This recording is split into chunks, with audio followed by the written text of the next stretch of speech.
Hola, yo soy Aura. Hace unas semanas puse en mi Instagram una invitación a que me hicieran preguntas relacionadas con el libro, con la escritura. Y como una Lannister siempre paga sus deudas y siempre estoy en promoción, nunca en impromoción, aquí las tengo guardadas. Voy a contestar algunas de ellas. Sí fueron bastantes, entonces voy a tener que hacer una sabia elección de cuáles contestar y cuáles no. Bueno, primero que nada, voy a descartar todas las que no tenían que ver con escritura, que fueron algunas, y que shame on you. Luego me pregunta alguien que cuál fue el proceso de escritura de esta novela. Aquí está la novela en cuestión. Cerrada todavía en su paquetito y así. Tuve que hacer una pausa porque ayer me encontré esto. Tenía guardado en una caja. Bueno, sigue guardado en una caja. ¡Ay! Estoy perdiendo un dedo por mostrarles esto. Bueno, son unos pizarrones. Si revisan mi pasado en Instagram, verán que eran unos pizarrones muy bonitos, muy preciosos, en los que fui, una vez que ya tenía una gran parte de la novela, poniendo un post-it por cada escena. Y esto, bueno, fue una parte ya bastante avanzada de la novela. Hay otro video en el que hablo más a profundidad de cómo escribo mis libros, pero normalmente empiezo siempre con la intuición. Me suelto a escribir lo que me salga así del cerebro o del corazón o del cuerpo o de lo que sea. Y cuando ya tengo un avance empiezo a pensar, bueno, esto va por aquí, a darle un poco de forma, pero igual todo desde la intuición. Y ya está muy avanzado el proceso. Ya que tengo escrito mucho, empiezo a hacer escaletas. Ese es mi proceso dentro de las novelas. Dentro de los libros de ensayo sí he partido de estructuras a veces más fuertes. También depende mucho de bajo qué condiciones esté escribiendo, ¿no? Por ejemplo, el año pasado escribí un libro con una beca del FONCA, que es un libro sobre mi papá y sobre su muerte y sobre su biblioteca. Y ese sí era un proyecto muy pensado, ¿no? O sea, la estructura que iba a tener la pensé desde antes. Y entonces como que me fui ajustando un poco hacia esa estructura y fui descubriendo cosas en el proceso y modificándolas y regresándome y demás, pero ahí sí que había una estructura. En el caso de Mar de Piedra no había una estructura al inicio, escribí muchos fragmentos, los fui haciendo más grandes, luego escribí escaletas y luego finalmente pues lo de este pizarrón, que ya es una desgracia para la humanidad, pero como les decía fue muy útil. Cada uno de estos son una escena de un personaje. Puse diferentes colores para los diferentes personajes y eso ya fue cuando ya iba tan avanzada que lo que necesitaba era cerrar y como que atajar cualquier hoyo que hubiera quedado. El proceso de escritura de esta novela, que es otra pregunta que me hicieron aquí, fue muy largo. Empezó en 2016 en la Fundación para las Letras Mexicanas. Y terminó, pues, no sé, en agosto de este año cuando estaba entregándola para la publicación, ¿no? Hasta el último minuto había cosas que cambiar y demás. La parte de la estructura fue muy complicada, hubo que hacer varias pruebas, probé varias estructuras, se las di a leer a personas en diferentes momentos. Me dijeron qué les gustaba, qué no les gustaba, y al final me decidí por una estructura que yo a veces pienso que es como estas impresoras de punto de cruz que te daban una serie de hojas pegadas que tenían como unos hoyitos a los bordes, porque bueno, es una estructura que va muy de corrido y que solamente tiene 2 secciones en todo el libro, pero que está separada por personajes que están a su vez separados por asteriscos, ¿no? Es una estructura compleja. A mí me gustan los libros en general con estructuras complejas, son la literatura que disfruto más. Digo, hay otras que no tienen eso y que disfruto mucho, pero disfruto mucho los experimentos en la forma y creo que este libro tiene mucho de eso.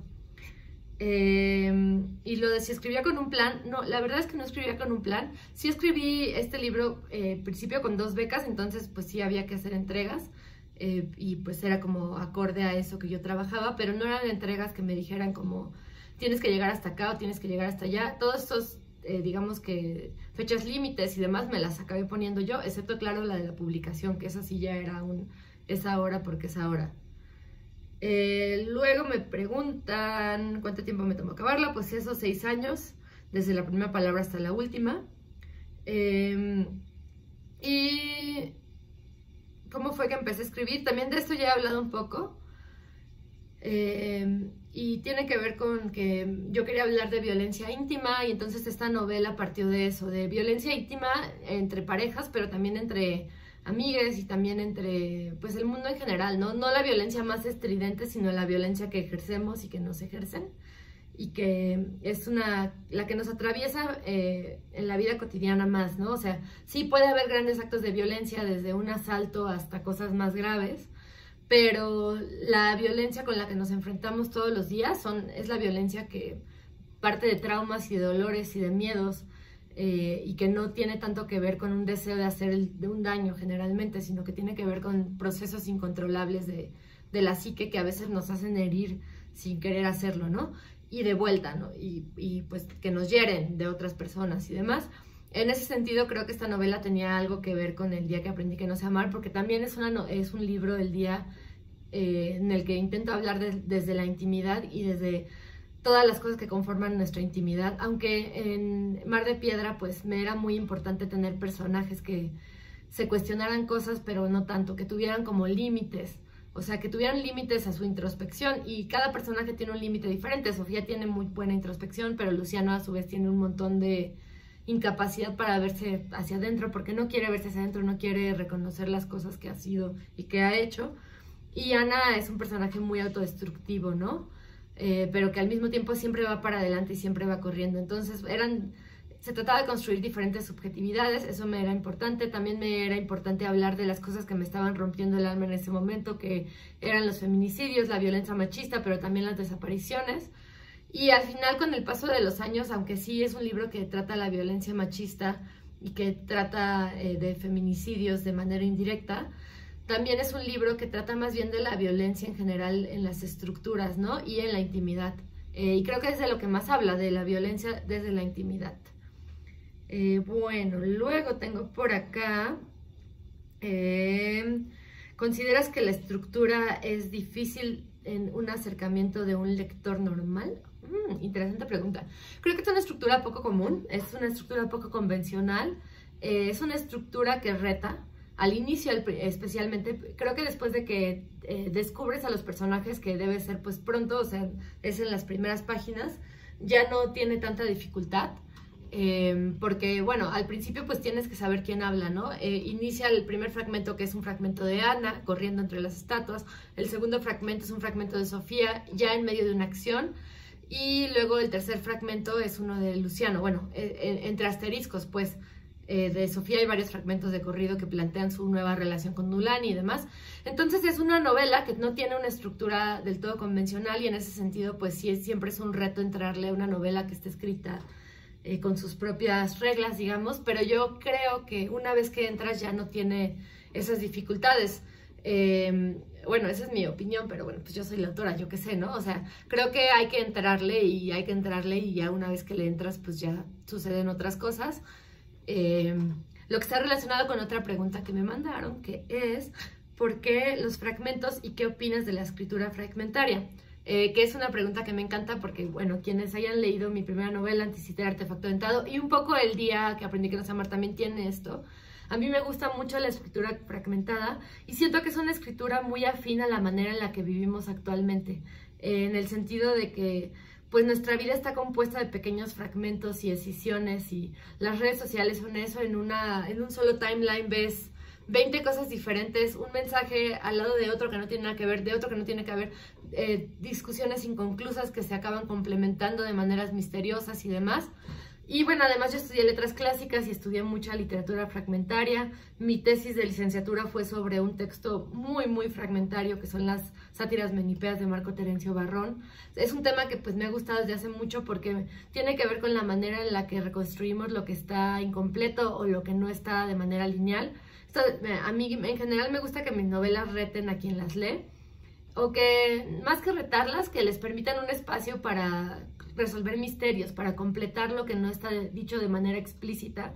Y creo que la literatura fragmentaria propicia mucho eso. Entonces son las dos cosas. Por un lado, que siento que la manera en la que percibo es en sí misma fragmentaria, y la manera en la que el mundo está articulado actualmente también lo es. Y también pues el hecho de que la idea de los fragmentos me apasiona mucho, y la invitación al misterio a quien está leyendo también me gusta un montón, ¿no? me gusta decirte ven y tú sacas tus propias conclusiones. Esta no es una novela que sea, como dicen, peladita y en la boca para nada, pero tampoco considero que sea tan compleja como Anticitera, que pues es de temas además muy remotos y los personajes salen a veces una vez. Esta es una novela que sigue el recorrido de 3 personajes y de algunos personajes secundarios, por supuesto, y que sigue como, digamos que la investigación de Sofía para entender qué le pasó a Eloísa, a su amiga que desapareció 10 años antes, ¿no? O sea, tiene un eje, tiene una serie de personajes que van de un lugar a otro, lo sigue y demás, y ya. Y bueno, aquí tengo otra pregunta que dice, no he leído la novela, pero me da un poco de miedo que sea una novela muy violenta. ¿Qué nos puedes decir de esto?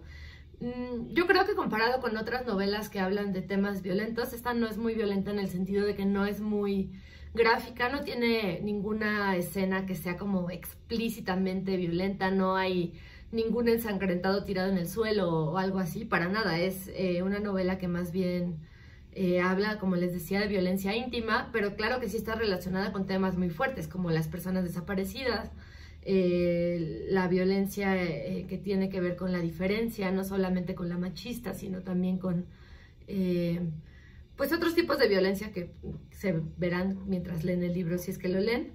Entonces yo considero que no es un dato que tenga que ahuyentar a alguien, ¿no? Porque no va a haber esto que luego hay que en otros libros, que no necesariamente me disgusta, pero pienso en libros como Pelea de Gallos, que tiene escenas tan crudas, tan explícitas, que te revuelven el estómago, y está muy bien y está increíble, llamo ese libro, pero no es el caso de este para nada, ¿no? Este es un libro que no tiene esa explicitez, sino que más bien te invita a que te adentres y que compagines con los personajes y que te pongas de su lado o en su contra o demás, pero que al menos entiendas sus historias y entiendas su trayectoria y entiendas hacia dónde están yendo y qué están buscando, ¿no? Que están buscando al final un lugar en el mundo, que es algo que pues muchas y muchas de nosotras estamos buscando, ¿no?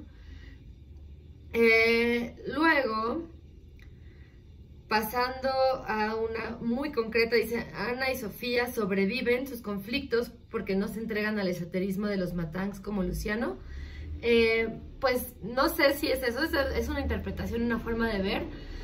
Ana creo que está muy ocupada superando o buscando un lugar seguro, más que buscando superar sus conflictos, más bien buscando un lugar seguro y en ese lugar seguro viendo qué puede encontrar.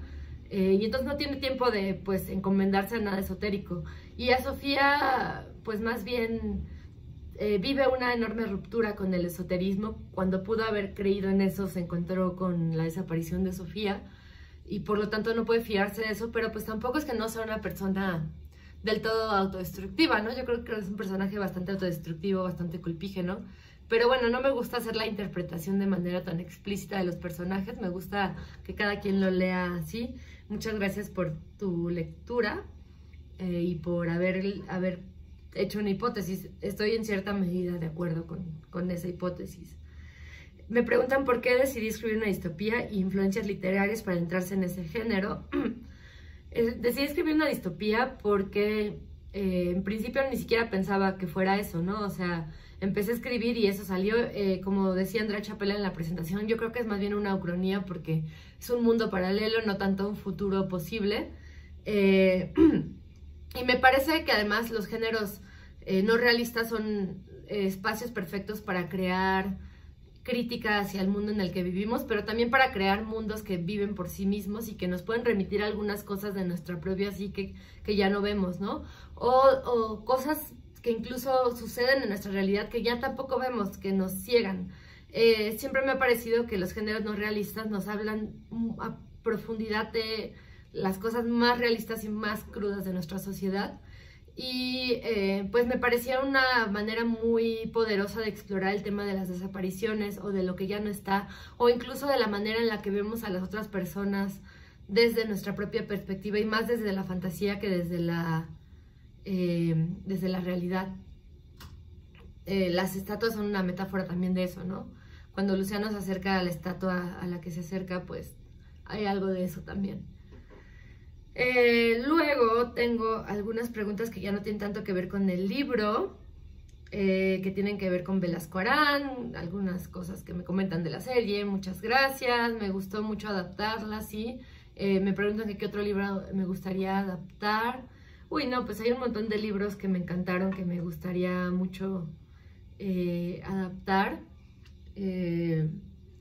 Obviamente, pues los libros que más he disfrutado son los que más me gustaría adaptar, pero ahora no se me ocurre ninguno, pensaré en algunos. Estoy segura de que hay varios que me gustaría ver en la pantalla.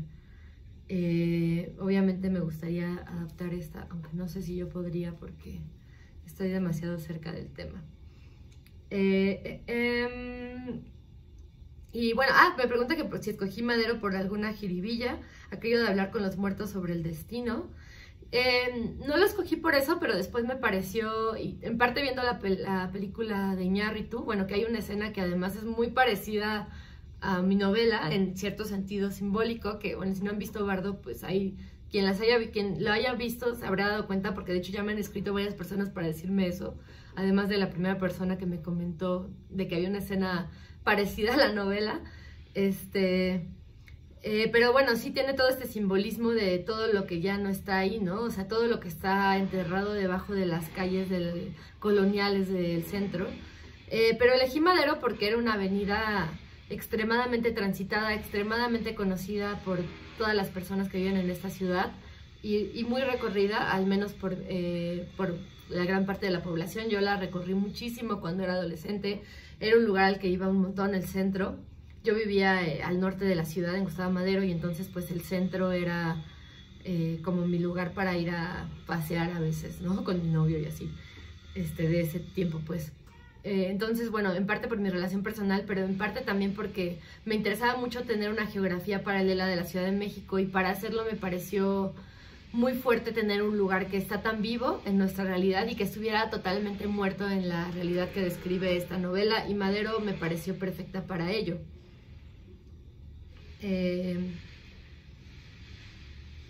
Y me preguntan que qué opino de Mariana Enríquez. Pues me gustan sus libros, no he leído todos, pero Nuestra parte de noche me gustó. No me encantó y me voló la cabeza, pero pues sí me gustó bastante. He leído algunos cuentos que me gustan muchísimo. Me gusta, pues es una gran escritora. ¿Crees que sea importante que la literatura genere discusiones? Yo creo que la literatura de cualquier tipo puede generar discusiones, y no tienen que ser necesariamente discusiones de relevancia y actualidad, de opiniología, pero creo que en la medida en que tiene la capacidad de retratar las diferentes ángulos de una realidad concreta y de crear un mundo, siempre puede tener una discusión de centro, ¿no? Aunque sea una discusión que transcurre solo dentro del libro. Sobre si tiene que hablar siempre de temas de actualidad, yo no lo creo. No lo creo. Creo que es muy difícil de todas formas que si estás escribiendo en una realidad no acabe permeando de alguna manera, aunque sea indirecta. Incluso las obras de fantasía más fantasía hablan de la realidad sobre la que están escritos, y por lo tanto son propensas a generar discusiones. Yo creo que más bien depende de los y las lectoras entablar ese diálogo y crear esa comunidad alrededor de los libros. ¿Qué poetas mexicanos actuales te gustan? Me gusta mucho Carla Faesler, me gusta mucho Elisa Díaz Castelo, me encantan sus libros. Y bueno, de momento son las dos que se me ocurren, pero pues hay otros y otras poetas que me encantan. Que me encantan y que pues son un referente para mí, y que ahora no recuerdo, como siempre sucede cuando te pregunten esas cosas. Algunas influencias, me faltó decir, sobre distopías. Hay una novela que me encanta que se llama Quality Land, y no me voy a saber el nombre del autor. Es un autor alemán que tiene un apellido compuesto y complicadísimo. Me encanta esa novela. Me encanta Kurt Vonnegut, me encantan las distopías más clásicas, desde El cuento de la criada hasta 1984. Nunca le atino el nombre también, digo el número. También me encanta Ursula K. Le Guin, me parece una maldita genia. Me gusta mucho Philip K. Dick, pero bueno, también me parece que, a diferencia de Kurt Vonnegut, Philip K. Dick de repente sí se pasa de machín. En estas últimas relecturas ya me he estado dando cuenta de eso, pero igual me gusta muchísimo lo que hace. Me encantan sus libros, creo que es uno de los autores de los que he leído más libros. En fin, creo que he leído muchísimas obras de ciencia ficción y distopías y ucronías y pues me gustan muchísimo, ¿no? Philip K. Dick tiene esta ucronía llamada El hombre en el castillo, en el que los nazis ganaron la guerra, que les recomiendo un montón. Hay una serie que también vale un montón la pena. Y bueno, creo que voy a cortar aquí el video porque ya está eternamente eterno. Pero les agradezco mucho sus preguntas. Si tienen alguna otra, déjenlas abajo y tal vez algún día, si se juntan las suficientes, haga otro video. También pueden ser sobre otros libros y demás. Pero bueno, mientras tanto, pues agradezco a quienes ya leyeron el libro y quienes no, pues les invito a que lo hagan y me manden sus dudas y sus inquietudes y pues sus todas cosas que quieran, todas variedades. Muchas gracias por ver este video.